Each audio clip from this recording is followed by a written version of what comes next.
the report highlights the three job sectors that आप सभी से अनुरोध है कृपा करके as आगे की सीटों पर आके बैठें। Part 3 you will get a website link which will take you to the website of National Career Service NCS to help you and know more about various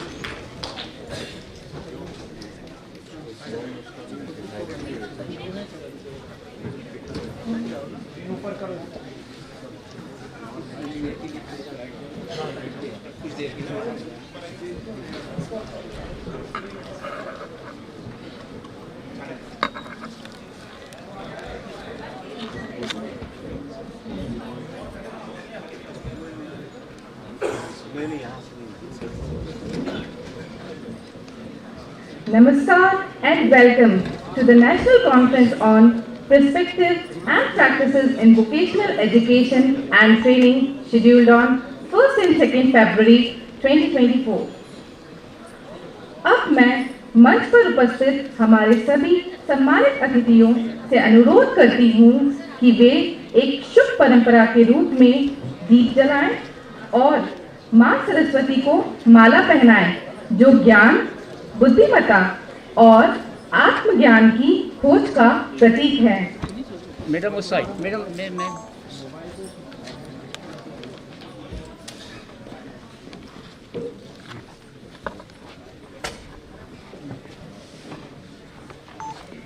आदि भैया आदि भैया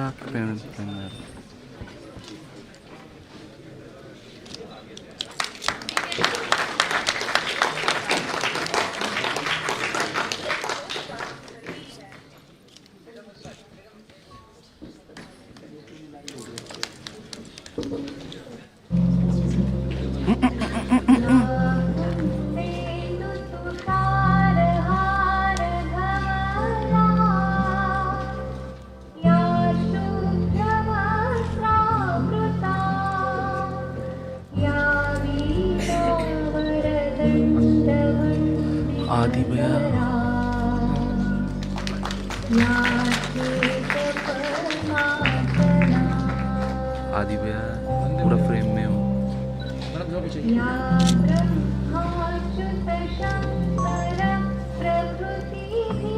चल जाएगा, कोई दिक्कत नहीं उसको।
दीपक भैया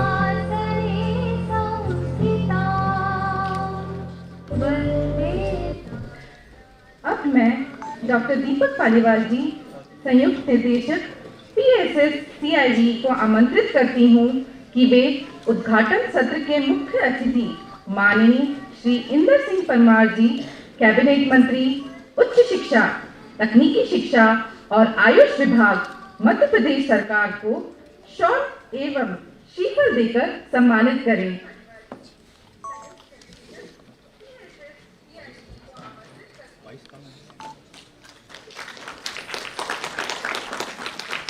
अब मैं प्रोफेसर जयदीप मंडल जी, प्राचार्य, क्षेत्रीय शिक्षा संस्थान भोपाल को आमंत्रित करती हूँ कि वे हमारे मुख्य अतिथि माननीय श्री इंदर सिंह परमार जी को स्मृति चिन्ह एवं सैपलिंग देकर सम्मानित करें।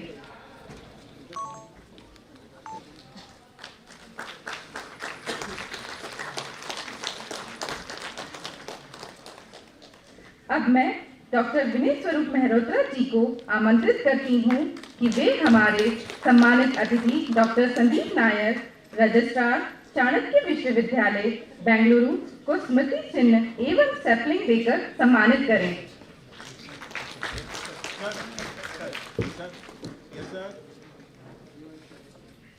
अब मैं डॉक्टर पिंकी खन्ना जी को आमंत्रित करती हूँ कि वे डॉक्टर मानस कुमार मिश्रा, निदेशक GL Bajaj institute of technology and management, greater Noida को स्मृति चिन्ह एवं सैपलिंग देकर सम्मानित करें।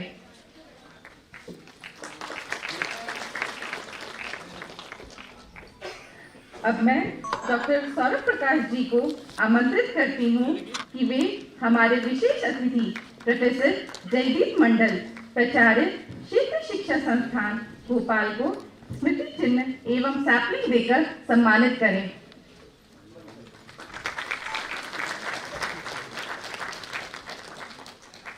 मैं डॉक्टर सौरभ प्रकाश जी से अनुरोध करती हूँ कि वे हमारे संयुक्त निदेशक डॉक्टर दीपक पालीवाल जी को सैपलिंग देकर सम्मानित करें।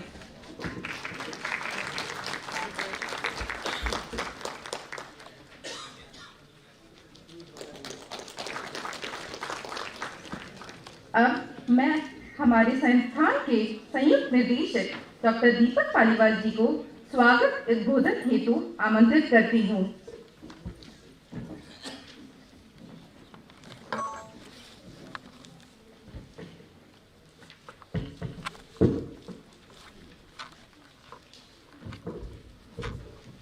धन्यवाद। आज के इस कार्यक्रम जो उद्घाटन कार्यक्रम है हमारे national conference on perspective and practices in vocational education and training के उद्घाटन सत्र में मुख्य अतिथि के रूप में हमारे बीच उपस्थित माननीय मंत्री महोदय आदरणीय श्री इंदर सिंह जी परमार, माननीय मंत्री उच्च शिक्षा, तकनीकी शिक्षा एवं कौशल और आयुष विभाग का मैं संस्था परिवार और अपनी तरफ से बहुत बहुत अभिनंदन करता हूं। माननीय मंत्री जी का स्वागत करता हूं, वंदन करता हूं। हमारे डायरेक्टर सर एक इम्पोर्टेंट मीटिंग में होने के कारण दिल्ली में केंद्र में माननीय मंत्री जी के साथ उन्होंने भी कहा है कि माननीय मंत्री जी का मेरी तरफ से हार्दिक वंदन अभिनंदन करना। तो ऐसा हमारे NCERT director doctor Dinesh Prasad Saklani जी की ओर से भी मैं आपका अभिनंदन करता हूँ। जैसा कि माननीय मंत्री जी ने अपने व्यस्तम कार्यक्रम से समय निकालकर हमको, आज उनको कहीं जाना था, उन्होंने फिर बात करी कि मैं 12:30 के बाद पहुंचूंगा, तो हमें समय दिया है। हम हृदय से आपके आभारी हैं। आपने हमको पधार कर अनुग्रहित किया, हम आपका अभिनंदन करते हैं, आभार मानते हैं। आपका स्नेह हमें नई ऊर्जा प्रदान करता है। आप जिस तरह से हमें हमेशा सहयोग प्रदान करते हैं, इसके पूर्व भी राष्ट्रीय ओलंपियाड कार्यक्रम में आपने हमें लगातार सहयोग प्रदान किया और उस कार्यक्रम में भी हमारे बीच रहे और पूरे देश से आए हुए बच्चों को उत्साह और पुरस्कार वितरण में हमारे बीच रहे। इसके लिए और आज के कार्यक्रम में पधार कर हमें जो स्नेह दिया है, यही स्नेह हमें ऊर्जा और उत्साह शिक्षा क्षेत्र में कार्य करने का प्रेरणा देता रहेगा, ऐसी मैं आशा करता हूं। और आपका स्नेह हमेशा बने रहेगा माननीय मंत्री जी का। आपके मार्गदर्शन जो हमें मिलेगा, उससे हम इस संस्थान के कार्य एवं मध्य प्रदेश की उच्च शिक्षा और तकनीकी शिक्षा में वोकेशनल एजुकेशन के लिए क्या कर पाए, उसके लिए आपका निर्देशन हमें वंदनीय है, अभिनंदन करते हैं। हमारे बीच इस कार्यक्रम में विशिष्ट अतिथि के रूप में डॉक्टर संदीप नायर जी आए हैं, जो रजिस्ट्रार हैं चाणक्य विश्वविद्यालय के। उनका भी हृदय से अभिनंदन करते हैं, वंदन करते हैं। आप NEP 2020 पर जो राष्ट्रीय शिक्षा नीति है, उस पर अपना एक व्याख्यान रहेगा की नोट एड्रेस इस इनॉग्रल फंक्शन के बाद। आप उसमें होलिस्टिक एजुकेशन और भारतीय संस्कृति आधारित शिक्षा पद्धति पर अपना व्याख्यान देंगे। आपका संस्था परिवार की तरफ से इस कॉन्फ्रेंस में हम अभिनंदन करते हैं। हमारे बीच एक और विशिष्ट अतिथि हैं डॉक्टर मानस कुमार मिश्रा जी। मानस जी डायरेक्टर हैं GL Bajaj institute of technology and management के, जो ग्रेटर नोएडा में स्थित है। आपका भी संस्था परिवार की तरफ से अभिनंदन करते हैं, वंदन करते हैं। आप कंप्यूटर साइंस के स्टूडेंट हैं। आपका आईटी बेस्ड की नोट एड्रेस, जिसमें छात्रों को एवं शिक्षकों को कैसे AR/VR टेक्नोलॉजी के माध्यम से शिक्षा को रुचिकर बनाना है, इसमें आपका व्याख्यान रहेगा। और उस की नोट एड्रेस में हमारे विद्यार्थी ऑनलाइन माध्यम से भी जो जुड़े हैं वो निश्चित ही उसका लाभ ले पाएंगे, तो आपका भी सर्व स्वागत है। हमारे एक और कंस्टिट्यूट यूनिट है रीजनल इंस्टीट्यूट ऑफ एजुकेशन, क्षेत्रीय शिक्षा संस्थान। वहां के प्राचार्य महोदय आदरणीय मंडल सर, उनका भी मैं हार्दिक स्वागत करता हूं, अभिनंदन करता हूं। और इस सभागार में उपस्थित जो शोधार्थी, करीब 60 शोधार्थी बाहर से पधारे हैं और 20 शोधार्थी इंस्टीट्यूट और लोकल भोपाल से हैं। ऐसे कुल 80 शोधार्थी हमारे बीच हैं। उसमें कई सीनियर प्रोफेसर्स हैं, कई रिटायर्ड प्रोफेसर्स भी यहाँ आए हैं जो अपना रिसर्च पेपर और अपने आइडिया प्रस्तुत करेंगे, जो शिक्षा नीति आधारित होगा, राष्ट्रीय शिक्षा नीति आधारित, और शिक्षा में क्या नए प्रयोग करना चाहिए, वो एजुकेशन टेक्नोलॉजी का क्या उपयोग करना चाहिए, वो अपने रिसर्च पेपर प्रस्तुत करेंगे। ऐसे सभी गणमान्य जो अतिथि आए हैं व्याख्यान देने, अपना रिसर्च पेपर प्रस्तुत करने, उनका मैं अभिनंदन करता हूँ, स्वागत करता हूँ। साथ में ही मैं इस उद्घाटन सत्र में वरिष्ठ प्राध्यापक जो टेक्निकल एजुकेशन से हैं, हायर एजुकेशन से हैं, हमारे बीच UIT RGPB के डायरेक्टर भदौरिया जी हैं, भार्गव जी हैं, और अन्य गणमान्य जो यहाँ उपस्थित हैं, उच्च शिक्षा विभाग से भी हैं। तो उन सभी जो इस कार्यक्रम की गरिमा बढ़ाने के लिए हमारे बीच उपस्थित हुए हैं, उन सभी का हम संस्था परिवार की तरफ से स्वागत करते हैं, अभिनंदन करते हैं। इस नेशनल कॉन्फ्रेंस में आप सबकी उपस्थिति माननीय मंत्री महोदय को मैं बताना चाहता हूं कि ऑनलाइन माध्यम से भी विभिन्न स्कूलों में ये YouTube चैनल जो हमारा PSSCIVE का है, ये व्याख्यान रहेंगे।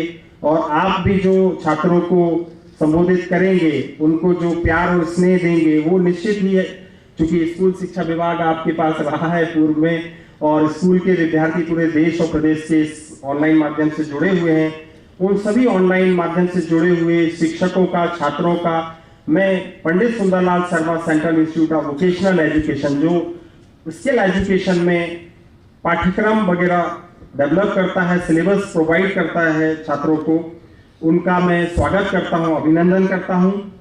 इसके साथ ही मैं आप सभी लोग अपने व्यस्तम समय से यहाँ उपस्थित हुए और माननीय मंत्री जी का जो स्नेह हमें प्राप्त हुआ है, उसके मैं हृदय से आभारी हूँ, वंदन करता हूँ। जय हिंद, जय भारत।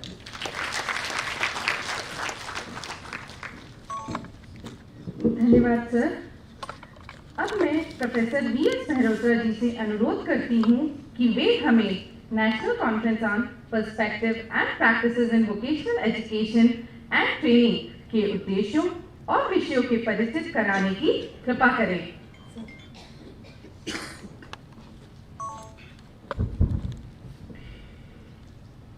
माननीय कैबिनेट मंत्री जी श्री इंदर सिंह परमार जी, सम्मानित अतिथिगण, शिक्षक, नीति निर्माता, शोधार्थियों और उद्योग प्रतिष्ठानों के प्रतिष्ठित देवियों और सज्जनों, नमस्कार। आपका सभी हार्दिक अभिनंदन।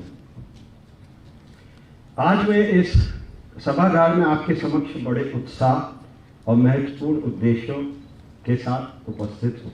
जैसा कि आप सभी जानते हैं कि हम 1 और 2 फरवरी 2024 को पंडित सुंदरलाल शर्मा केंद्रीय व्यवसायिक शिक्षा संस्थान द्वारा आयोजित होने वाली इस व्यवसायिक शिक्षा और प्रशिक्षण में परिप्रेक्ष्य और प्रथाएं विषय पर राष्ट्रीय सम्मेलन की परिचर्चा में उपस्थित हुए। पंडित सुंदरलाल शर्मा केंद्रीय व्यवसायिक शिक्षा संस्थान, जिसे हम अंग्रेजी में Pandit Sundarlal Sharma central institute of vocational education के नाम से जानते हैं, व्यवसायिक शिक्षा के क्षेत्र में अनुसंधान और विकास के लिए एक शीर्ष संस्थान है।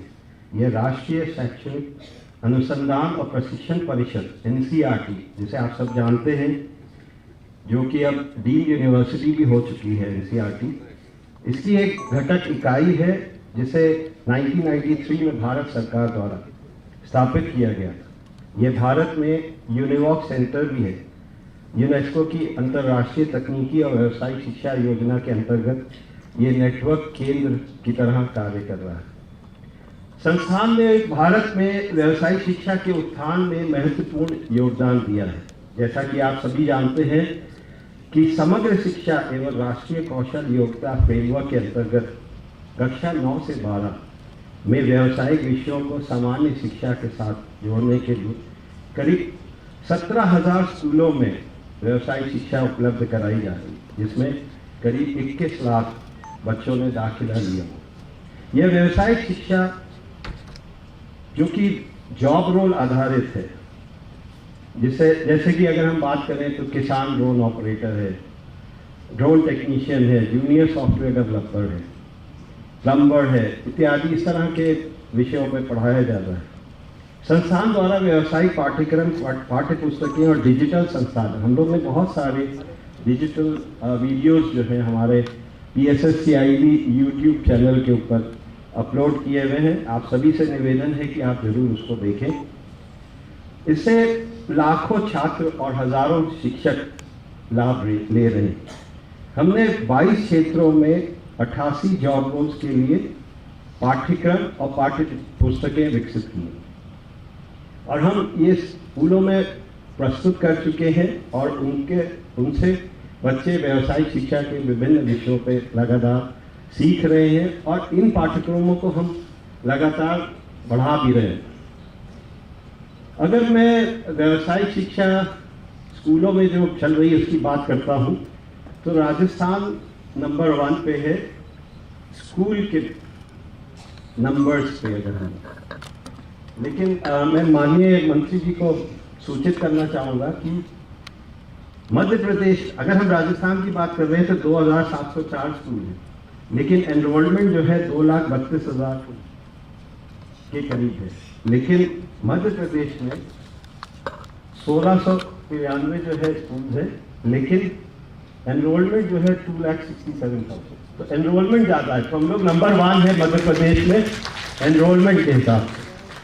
और मैं आपसे अनुरोध करूंगा कि आप इसमें और वृद्धि कराएं स्कूलों में, क्योंकि आपने पहले भी जब आप शिक्षा मंत्री रहे थे तो बहुत कुछ काम किया था इसमें। तो आपसे निवेदन है कि हम ज़्यादा से ज़्यादा स्कूलों में ज़्यादा एनरोलमेंट बढ़ाएं और विषयों पे, क्योंकि डाइवर्सिफाइड अगर वोकेशनल कोर्सेज अगर हमारे प्रदेश में चलेंगे तो ज़्यादा से ज़्यादा बच्चे उसकी तरफ रुझान उनका बढ़ेगा और वो लेंगे। हम राष्ट्रीय संगोष्ठी में हम सभी विशेषज्ञ विषय संबंधी विचार एवं शोध द्वारा किए गए नवाचारों को सुनने के लिए एकत्रित हुए हैं। इस राष्ट्रीय सम्मेलन में व्यावसायिक शिक्षा और प्रशिक्षण के विषयों पर कीनोट एड्रेस और लगभग 80 शोध पत्र प्रस्तुत किए जाने हैं। राष्ट्रीय संगोष्ठी में जिन विषयों पर शोध पत्र प्रस्तुत किए जाने हैं वो इस प्रकार है: पाठ्यचर्या में उभरती प्रौद्योगिकी का एकीकरण, योग्यता आधारित आकलन और मूल्यांकन, व्यावसायिक शिक्षा में तकनीकी प्रगति, उद्यमिता विकास और लघु व्यवसाय प्रबंधन, हरित कौशल और सतत अभ्यास। मैं यहाँ पे आपको बताना चाहूँगा कि हमारे संस्थान ने 2021 में ग्रीन स्किल्स अवार्ड जीता था, जो कि यूरोपियन ट्रेनिंग फाउंडेशन द्वारा दिया गया था। और हम लोग इसी तरह इस हरित कौशल को बढ़ावा देने के लिए, ग्रीन स्किल्स को बढ़ावा देने के लिए हम लोग पूरा सतत अभ्यास कर रहे हैं। समावेशी शिक्षा और विविध कार्यबल, राष्ट्रीय शिक्षा नीति 2020 के संबंध में वोकेशनल एजुकेशन ट्रेनिंग में उभरते रुझान, स्कूली शिक्षा के लिए राष्ट्रीय पाठ्यचर्या रूपरेखा 2023। जैसा आपको सबको विदित है कि national curriculum framework for school education 2023 जो है वो रिलीज हो चुका है। उसके आधार पे हम लोग पाठ्यक्रम और नई किताबें जो है तैयार हो रही हैं हर सब्जेक्ट में, जिसमें व्यावसायिक शिक्षा भी सम्मिलित है। और इसके लिए अलग से कक्षा 6 से 8 के लिए वर्कबुक तैयार करी जा रही है। तो हम लोग अब देखेंगे कि आगे के समय में कक्षा 6 से ही बच्चे व्यावसायिक शिक्षा लेना शुरू कर देंगे और 9वीं 10वीं में ये कंपलसरी हो गई। तो हर बच्चा अब जो है व्यावसायिक शिक्षा पढ़ेगा। तो ये बहुत बड़ी उपलब्धि है। एक बार आप सभी से निवेदन है कि इसके लिए जोरदार ताली हो। व्यावसायिक शिक्षा और प्रशिक्षण में डिजिटल कौशल, ये सारे थीम्स के करीब 10 थीम्स हैं जिसपे हम लोग जो है यहाँ पे शोध पत्र पढ़े जाएंगे। अब यहाँ पे थोड़ा सा आपको मैं खुद की एक रचित कविता सुनाना चाहता हूँ। बेहद हौसला इरादा सपनों की उड़ान हर कदम मेरे साथ है। आंखों में ही नहीं मगर दिल में हर मुश्किल को पार करने की एक चाहत है। आंधियों में भी हूं स्थिर, साहस से भरा आसमान को छूने का हौसला हर कदम मेरे साथ है। मुझे मानवता का सिखाया गया सबक जो मेरी अब पहचान है।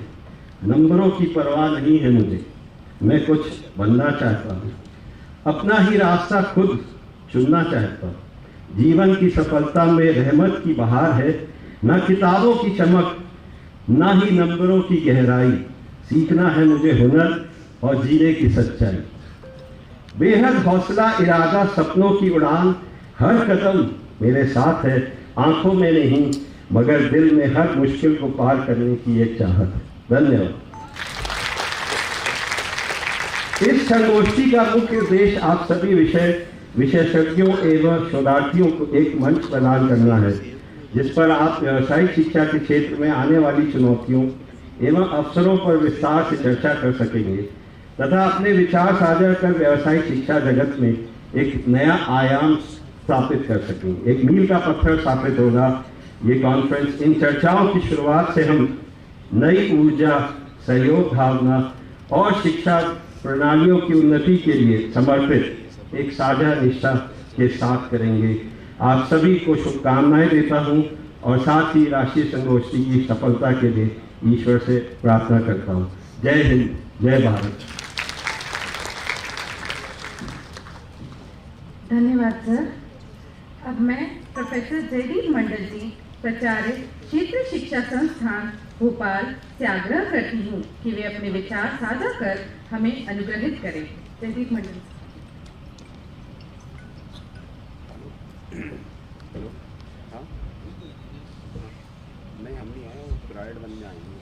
Honorable Chief Guest, Sri Indra Singh Parmar, Honorable Cabinet Minister,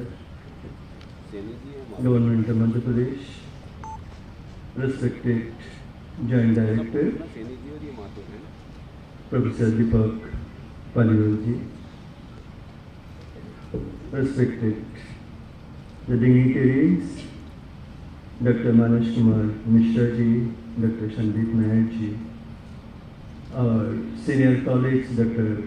Professor Shaurabh Prakash ji, Professor Vinay Sharu Mehrotra ji, respected delegates, all professors, respected all researchers, the staffs, all the faculty members of PSSCIVE and Regional Institute of Education, Bhopal, and friends. I take this unique opportunity to congratulate all the faculty members and staff of PSSCIVE for organizing this 2-day seminar, a national seminar on perspective and practices in vocational education and training. PSSCIVE deserves congratulations, all the faculty members and staffs. Take the message of this great institute to the different corners of the country. National Education Policy 2020 lays much emphasis on the vocational education.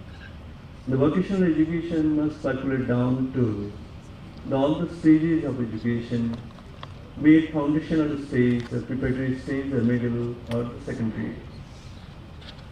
National Education Policy does not differentiate between these two important professions. It may be the professions and the vocation. There is no differences now. The National Curriculum Framework for School Education has outlined that the vocational education must circulate down to the foundational stage. Now the challenge is before all the faculty members, all the well-wishers and the thinkers, how to take the vocational education to the children at the foundational stage, the students at the preparatory stage, middle stage and secondary stage.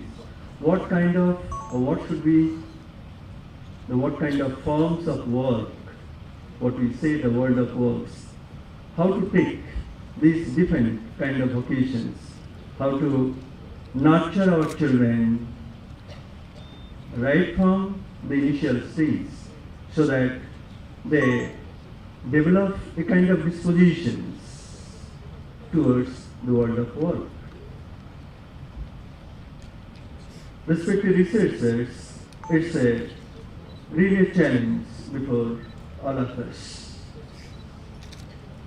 It is easy to say that the vocation is the children will develop a kind of dignity of labor, a kind of dispositions, but it is very difficult to nurture the children and to develop that sort of attitude towards the world of work. Because until now, great differences have been made in the field of education. Children start, doing the work in their own hands, a different kind of works. They do take interest, provided the teachers do guide them at the right stage. And thus, a different kind of, the children need to be exposed to the different works, be it at the foundational stage or middle or secondary. Now, the children, they are ready to work, but what kind of curriculum to be developed, and that is a challenge before the researchers and all the teachers.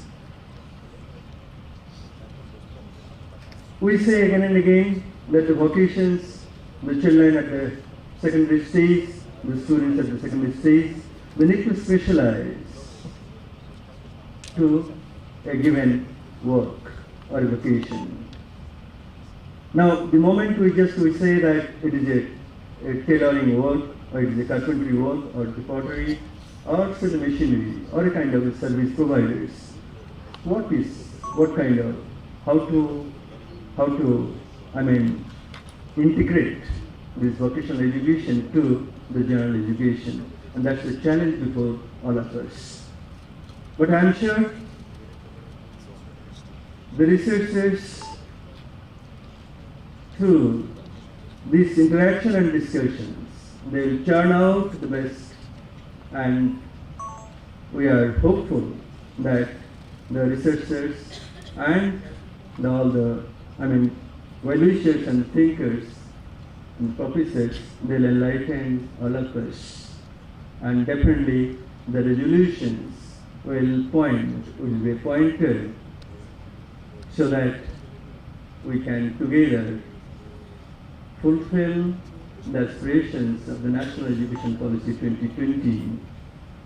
Once again, I just congratulate all the faculty members and staff of Pandit Sundarlal Sharma Center Institute of Vocational Education and all the faculty members associated with it. Once again, I wish the best of it, the good success of this 2 days national seminar. Thank you very much. धन्यवाद sir. अब मैं doctor Manas Kumar Mishra ji, निर्देशक GS Bajaj institute of technology and management को perspective and practices in vocational education and training पर विचार साझा करने के लिए आमंत्रित करती हूँ। Doctor Manas Kumar Mishra ji. Thank you, ma'am.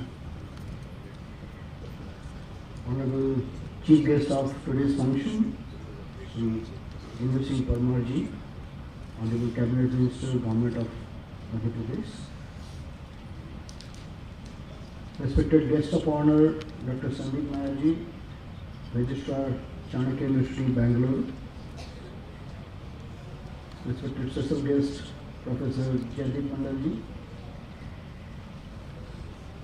Honorable Joint Director of the Institute, Dr. Deepak Paliwalji.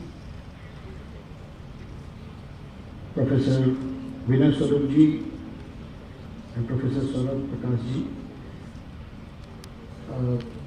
Fellow faculty members from various institutes, delegates sitting in front. The faculty members who are shaping Atmanirbhar Bharat, I congratulate you for that particular journey. I can see the fellow students. I welcome you to this inaugural session as well. You are the torchbearer of the dream that Honorable Prime Minister is populating across country, that is Viksit Bharat.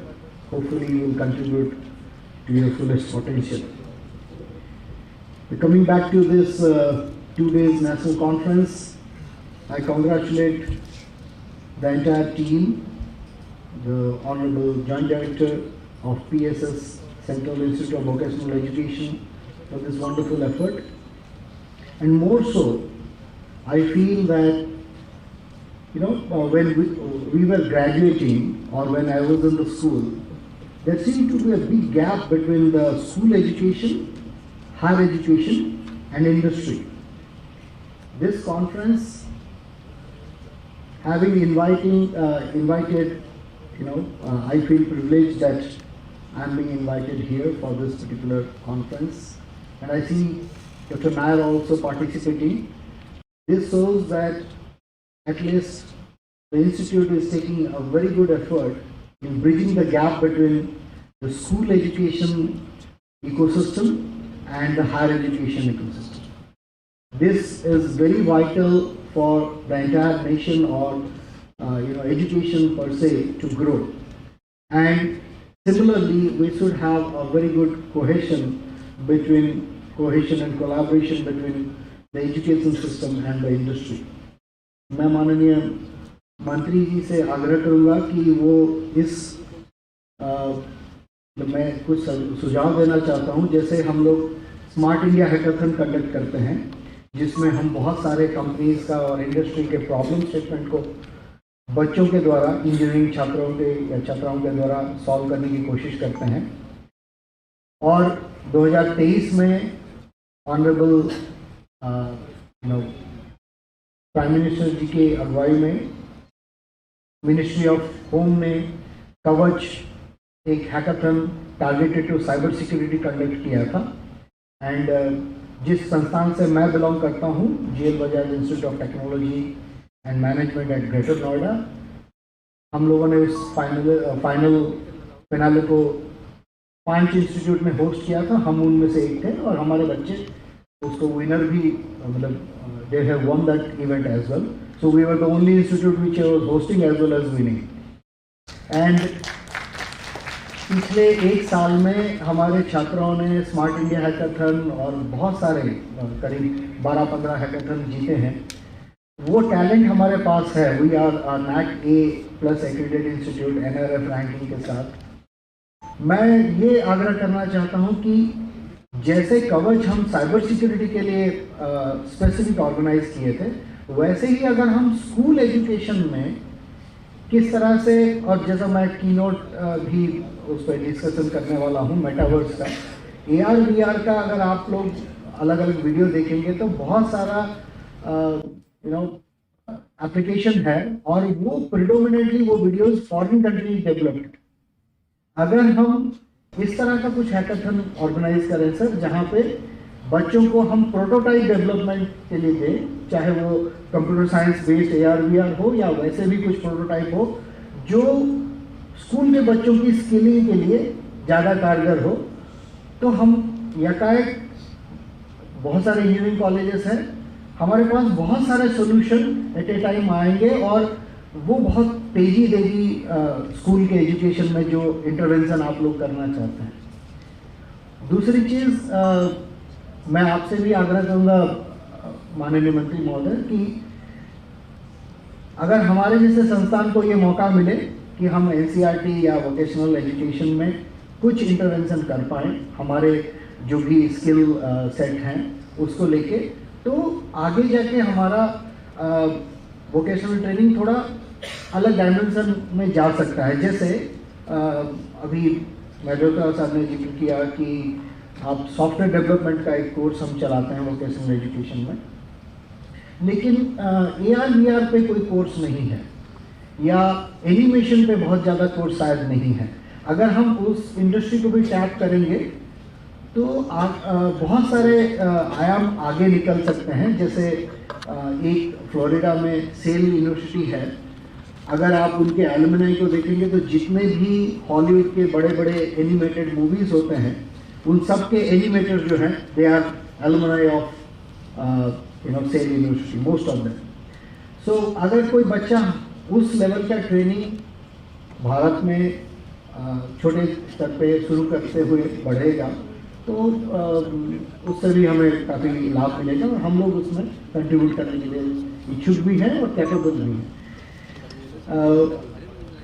Apart from this, I congratulate all of you who are going to present your research papers. Doing a research which contributes to the next generation education is a wonderful thing. I appreciate your effort and congratulate you for the success. And at the outset, I wish that these 2 days deliberations will be really fruitful, and at the end of tomorrow, when we validate the proceedings, we should be able to come out something concrete which takes school education and vocational skill development in particular to the next level. Thank you very much for inviting me, giving me this opportunity. I wish you all the best. Jai Hind, Jai Bharat. धन्यवाद sir. अब मैं doctor Sandeep Nair जी, registrar, Chanakya विश्वविद्यालय को perspective practices in vocational education and training के विषय पर अपने विचार साझा करने के लिए आमंत्रित करती हूँ। Doctor Sandeep Nair ji.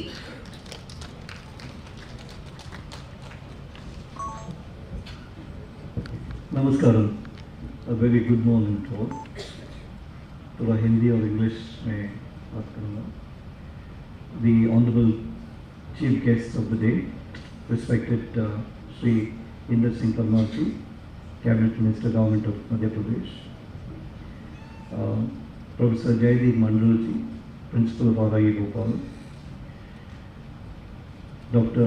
Manas Kumar Mishra, Director of GL Bajaj Institute, Dr. Deepak Paliwal, Joint Director, PSSCIVE, other dignitaries on the stage, eminent teachers, educators and students. I am very, very happy and thank the organizers, NCERT and PSSCIVE, for this invitation. Very briefly, I belong to a university, a higher education institution, and I know I am talking to teachers, educators and teacher educators. We also have some students here. I shall very briefly share our experience in starting this university and what is that, how we can add value. By the way, Chanakya University was established in 2021, and it is a philanthropy-driven university. Philanthropy is a private university. Now, in India, we had a system where the society supported education, teachers and institutions. It was not controlled by the state. So every Gurukul was supported by the society. We are perhaps trying to bring that concept. So there is no corporate government involvement here. There are donors, philanthropists who are supporting us. So we have a division seeking. So we are very happy that people like happy that they received the Padma Vibhushan recently. People like Jindal, people like Infosys Foundation are supporting us. So it's a charitable or rather philanthropy-driven university. And we came up because when the NEP was presented in 2020, the people who were in the committee, they were approached by a group of such philanthropists and said, "You seem to be saying so many things to reform education. Why don't you do something?" So we are there in trying to understand how we can pioneer, institutionalize and implement whatever the National Education Policy 2020 try to establish or enhance. A simple example. We commence any program with a lighting of the lamp. That is not a lighting of the lamp because Indian knowledge system or Indian context is very important to education. There's a very nice poetry, survey poetry, बताया ये मेरा नहीं है, एक हरिवंश राय बच्चन साहब का एक phrase है, which says that I translate in a very bad English, when nobody has prevented you from lighting the lamp, why do you blame the darkness? So therefore, that is the idea. This for children very importantly. Let's not look at what is not there. Has anybody stopped you from bringing a positive spark? That is the symbolism of lighting this lamp. And also, how do we look at education? For example, for us, knowledge is God. Knowledge, Vidya is God. Now, what exactly does it mean? I am not trying to define God. I am trying to understand the philosophy of the establishment of the university and connect it to skill. As rightly pointed out, there is a disconnect between higher education institutions and school education because we find the children come and sit in a class and they don't enjoy practical work. They appreciate words, not work. Mandal sir very beautifully said, there is a lack of dignity of labor. So in that context, how are we looking at skill? Allow me to connect. For example, for us, God is Satchidananda, Satya Chitta Ananda. Truth, consciousness and happiness. Now, today we have so many greatly intellectual people, but as observed by a very interesting scholar, he said, our intellect is about the language, not the work, not the implementation. So therefore, we seem to understand word is knowledge, word is not knowledge, experience is the knowledge, and skill is that experience. Let me take Satya, the truth. What is truth? Truth is seeking. There is no finality about truth. It's about trying to pursue a path, trying to understand. It's a journey. As long as we do not do something, we will never improvise. For skill for us is an internalization of knowledge. It could be language to carpentry. I understand the science of it, but unless I do it, I am not proceeding towards truth because then only improvisation happens. So skill for me is a seeking of truth. Skill for our universities, attempting the truth, from teaching to health sciences to plumbing to carpentry. Now, chitta, the consciousness, to what extent are the students or the children aware of what they are learning, aware of what they are doing, aware of what their future would be, because it's very theoretical. Now, as long as you don't put them on the ground, give them a task to do, they will not be conscious. How is it the children enjoy playing? They enjoy dancing, they enjoy doing things, because it's a very conscious process. Sitting in a classroom may not be a very conscious process because they may not be there. In that context, skill is being very conscious about what am I doing, what am I trying to improvise. And finally, Ananda, the joy of doing it, the joy of seeing it. So it is very essential that whatever is being exchanged needs to be internalized, and that internalization has to be expressed as an application, and that becomes a skill. We know that we are a country with the largest population, young population, demographic dividend. We were meeting. In our exchange of learning, in building this institution, we are meeting people from all strata of society, industrialists, professionals, and we met a person who set up the Indian Institute of Skills for the Tatas. He told us, see, you send brilliant children, distinction holders, he will come to me, and if I have to take them to say Tata Group, I'll ask only one simple question. What can you do with your hands? Just answer me that question. Then I'll take it. So the point here is that what can we do with our hands? Maybe I know English, maybe I know economics. Economics is my area. but how do I look at it, how do I implement it, how do I economize with resources, with time now, with space now. So therefore, for us in this university, skill is very, very paramount because that is an experience, that is visible. Therefore, we brought in an outside the classroom learning where everybody has to integrate. In this context, without taking much time, in this context, we integrated what is called as 4 dimensions in all subjects. Please understand, children especially, we are what is called as a knowledge economy. And knowledge economy is where you hear about unicorns, 100 billion crore valuation of companies. And what are they? Once upon a time, industries who had real physical assets were rich. Now people who have a word, who have an idea are rich. So therefore, it's a knowledge economy. Everybody has a potential. But then, how do we actually convert the knowledge into an enterprise, a kingdom, is basically by trying to do. In that context, there are 4 dimensions that every discipline should get in. One more thing. Today, time is gone where we were studying a subject. Now we are studying a discipline, which means we are not trying to study a subject, we are trying to study a problem. Therefore, transdisciplinarity, interdisciplinarity, multidisciplinarity, everything is getting integrated with computers, computational biology, computational physics. So everything is getting integrated with sustainability. Everything is getting involved with economics.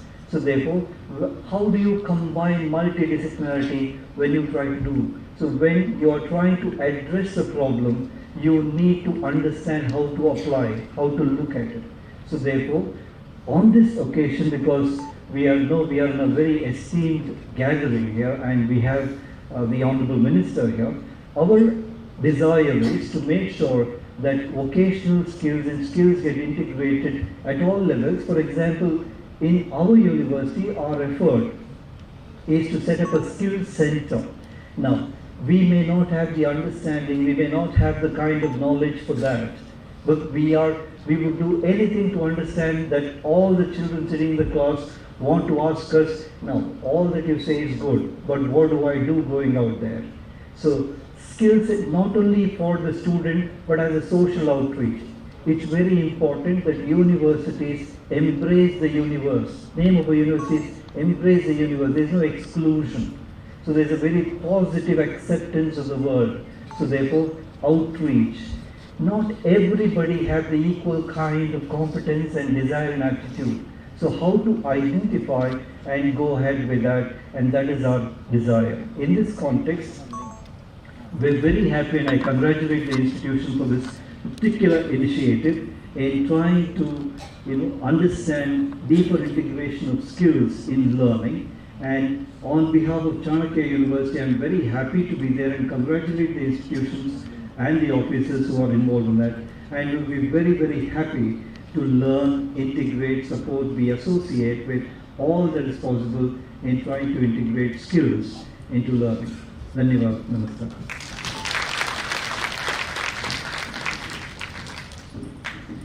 धन्यवाद sir. आज हम सभी बहुत प्रसन्न हैं क्योंकि हमारे मध्य प्रदेश के ही नहीं अपितु देश विदेश में चर्चित माननीय मुख्यमंत्री कैबिनेट मंत्री श्री इंदर सिंह परमार जी उपस्थित हैं।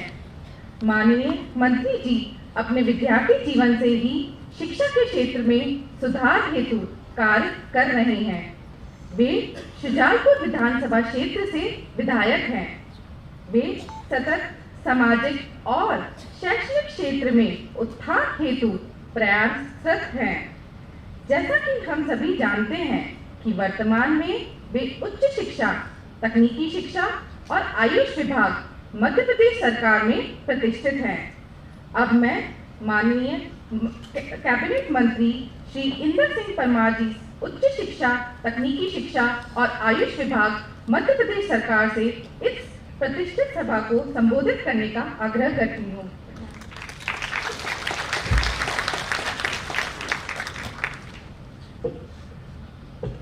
सबको नमस्कार। आज इस सेमिनार में हमारे बीच आदरणीय डॉक्टर संदीप नायर जी उपस्थित है।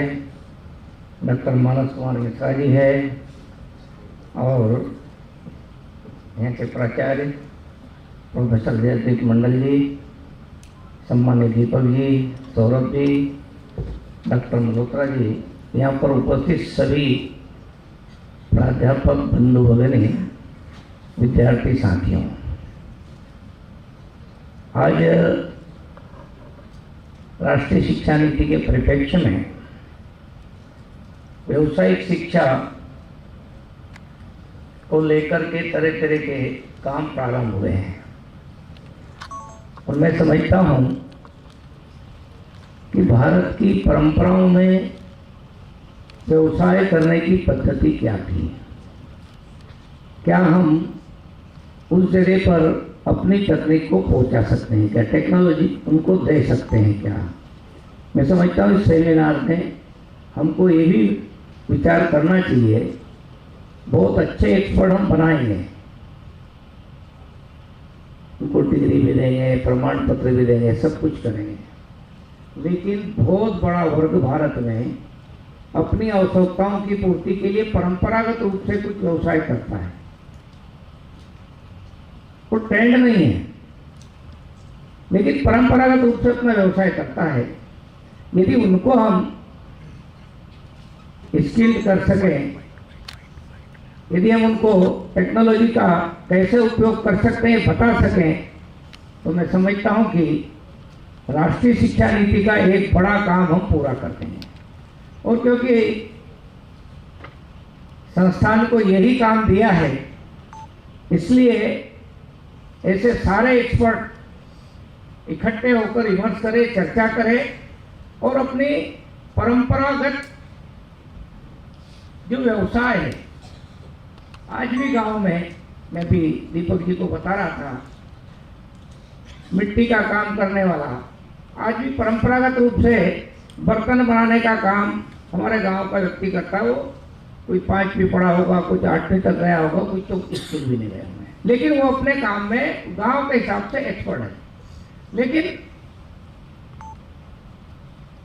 एनर्जी बहुत लगती है उनको, मेन पावर बहुत लग रही है, विलंब हो रहा है उनके काम में, तो उनका काम सरल कैसे बने, क्या हम उनके प्रश्नों का समाधान करने के लिए उनको ट्रेनिंग का पार्ट बना सकते हैं क्या। क्योंकि गांव का जब जीवन पुराना देखते हैं तो एक दूसरे से जुड़ा हुआ जीवन चलता था। कोई चटाई बनाने का काम करता था, कोई झाड़ू बनाने का काम करता था, कोई लकड़ी से परंपरागत रूप से फर्नीचर बनाने का काम करता था, कोई लोहे का काम करता था। ये हमारे गांव में हुनर है पहले से, लेकिन उनके पास में जो टेक्नोलॉजी आ रही है वो नहीं है। तो मेरा तो ये आग्रह है कि एक तो इन विषयों का समाधान हम कैसे कर सकें, और जो आज हम जब देखते हैं, शिक्षा में भी देखते हैं, तो ऐसा लगता है कि जो पाठ्यक्रम बनाया गया है उस पाठ्यक्रम में केवल पढ़ाने तक हम सीमित रहते हैं, ताकि उसके पास में एक सर्टिफिकेट मिल जाए या डिग्री में मिल जाए, उल्लेख हो जाए उसका, उसके जीवन में वो कितना उस पर आगे बढ़ सकता है, अपने लिए अपनी जीविका का साधन कैसे बना सकता है, इस पर वास्तव में काम करने की जरूरत है। कई बार लोग कहते हैं कि साहब भारत के लोग तो अकुशल है, क्योंकि हमारे पास डॉक्यूमेंट्स नहीं है। काम कर रहे हैं लेकिन डॉक्यूमेंट्स नहीं है, नॉलेज है लेकिन डॉक्यूमेंट्स नहीं है, और इसलिए सब दूर दुनिया के लोगों ने हमारे ज्ञान पर अपने डॉक्यूमेंट्स तैयार करके हमको वापस रिटर्न करने का अभियान वर्षों से प्रारंभ कर दिया था।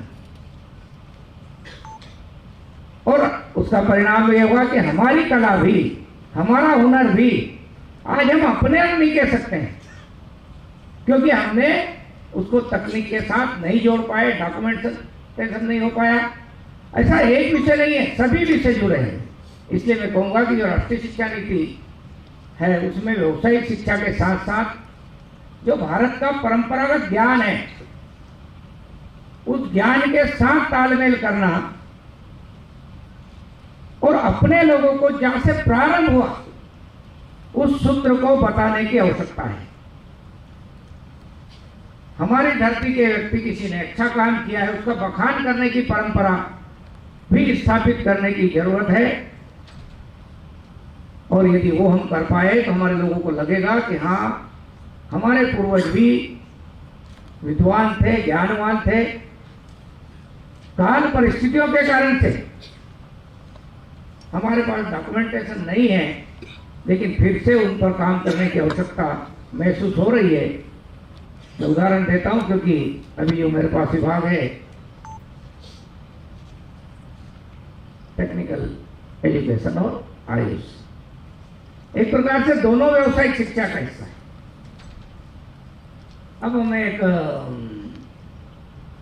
हरिद्वार में एक रिसर्च सेंटर है बाबा रामदेव जी का, उसमें जाने का अवसर मिला।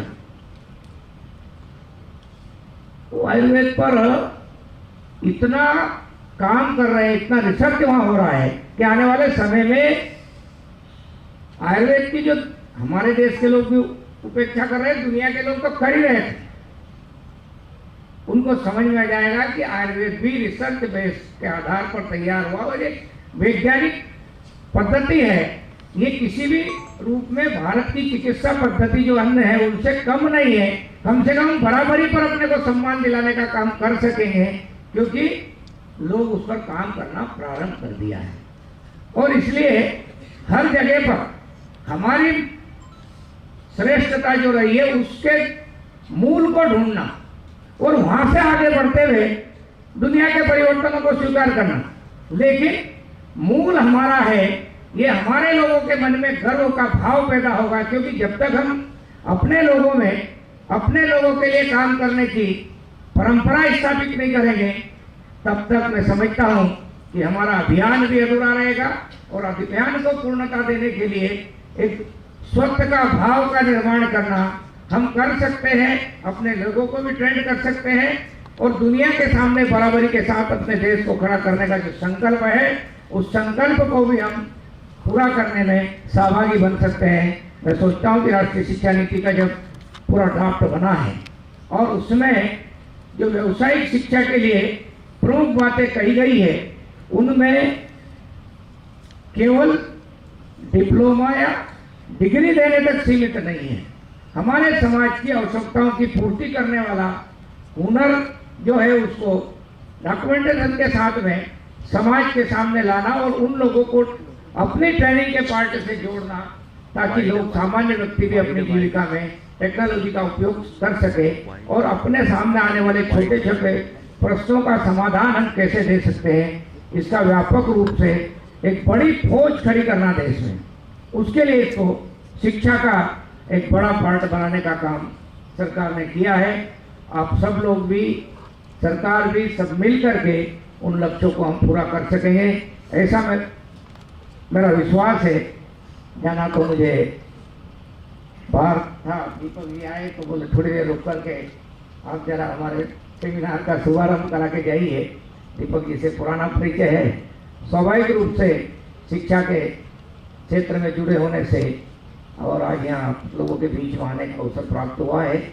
मैं समझता हूँ कि आने वाले समय में संस्थान गांव में जाकर के गांव के जो परंपरागत हुनर है उन हुनर का, उन लोगों का चयन करके और उनको हम ट्रेनिंग दे सकते हैं। क्या एक ट्रेनिंग देने वालों की बड़ी फौज निर्माण करना, समूह बनाना। स्कूल के शिक्षक हो सकते हैं, कॉलेज के हो सकते हैं, इंजीनियरिंग के हो सकते हैं, पॉलिटेक्निक के हो सकते हैं, ITI के हो सकते हैं। सब प्रकार के लोगों का हम अपने गांव तक उस टेक्नोलॉजी को पहुंचाने का एक आंदोलन के रूप में हम जिस दिन बना देंगे, मैं समझता हूं कि हमारा उद्देश्य पूरा हो जाएगा। और 2047 का जो देश के प्रधानमंत्री श्रीमान नरेंद्र मोदी जी का संकल्प है कि हम दुनिया में सबसे शक्तिशाली राष्ट्र के रूप में हर क्षेत्र में दिखेंगे। और परंपरागत रूप से जिस देश के लिए हमको गर्व करने का अनुभव होता था, विश्व गुरु का भारत कहलाता था, हमारे संकल्पों से हम विश्व गुरु भारत को अपनी आंखों के सामने देख सकेंगे। दुनिया हमारे पीछे वसुदेव कुटुंबकम के साथ हम भाव से खड़े होंगे, दुनिया हमारे ज्ञान के पीछे आएगी। हम विश्व बंधुत्व का भाव को और प्रखरता के साथ में, ताकत के साथ में विश्व मंच पर स्थापित कर सकेंगे और शांति और सद्भावना का जो भारत की परंपरा का संदेश है उसको भी हम दे सकेंगे।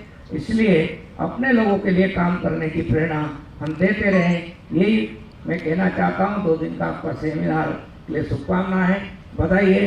अच्छे जो पेपर यहाँ पर प्रकाशित होने वाले हैं वो समाज के लिए उपयोगी बनेंगे, ऐसी मेरी शुभकामनाएं। जय हिंद, जय भारत। धन्यवाद माननीय मंत्री जी। राष्ट्रीय संगोष्ठी के शुभ अवसर पर एब्स्ट्रैक्ट ऑफ पेपर्स का विमोचन करने के लिए माननीय मंत्री श्री इंद्र सिंह परमार जी, डॉक्टर मानस कुमार मिश्रा जी, डॉक्टर संदीप नायर जी, डॉक्टर जयदीप मंडल जी, डॉक्टर दीपक पालीवाल जी, डॉक्टर वी.एस. मेहरोत्रा जी एवं डॉक्टर सौरभ प्रकाश जी अपने कर कमलों से पुस्तक का विमोचन करें।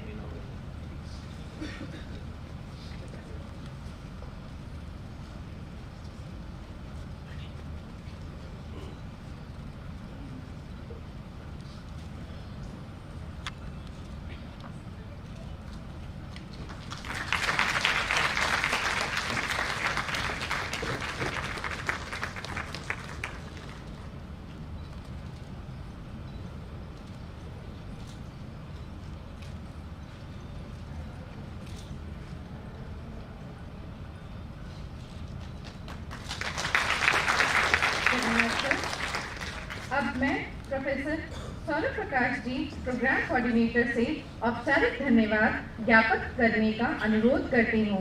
डॉक्टर सौरभ प्रकाश सर।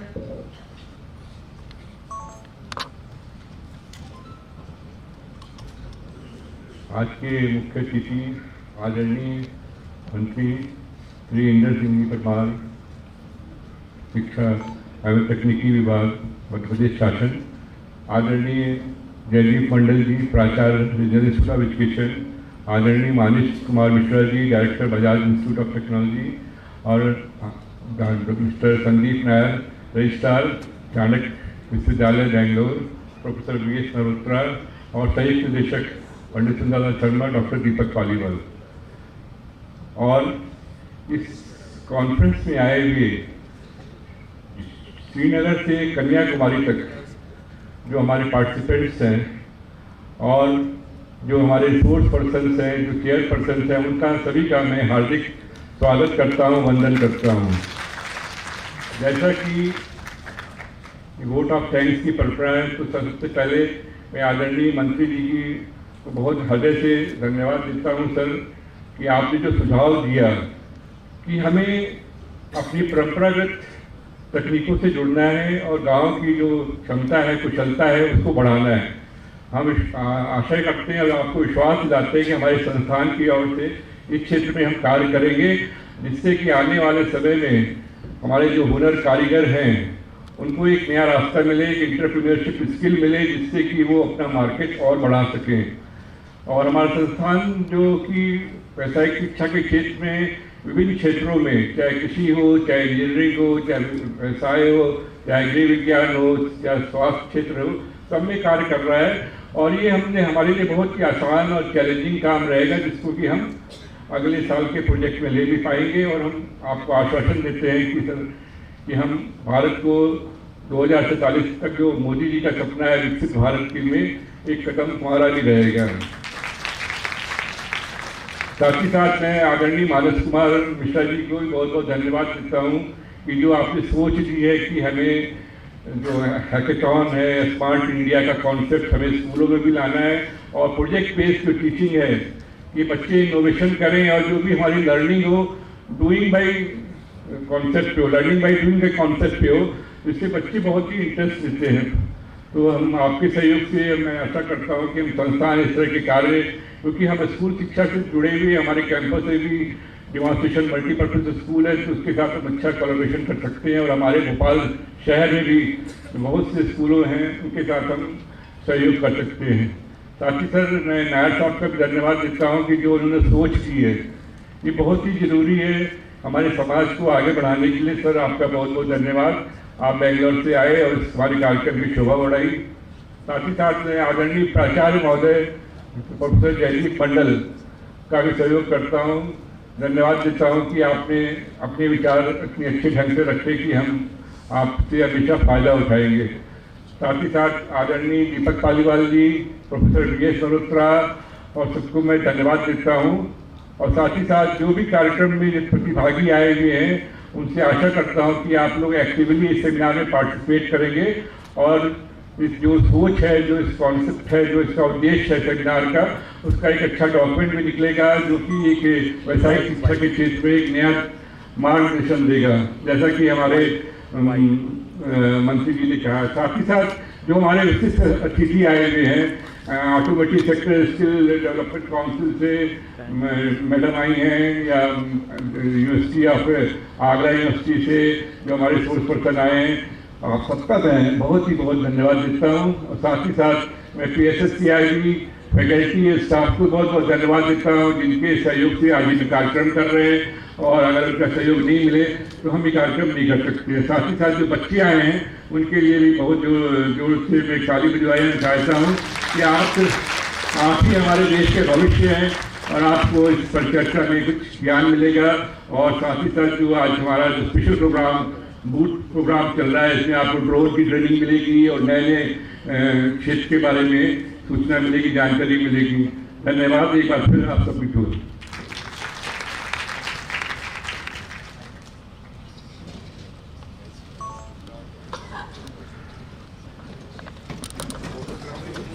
के पश्चात प्रदर्शनी का उद्घाटन होना है और उसके बाद जलपान की व्यवस्था की गई है।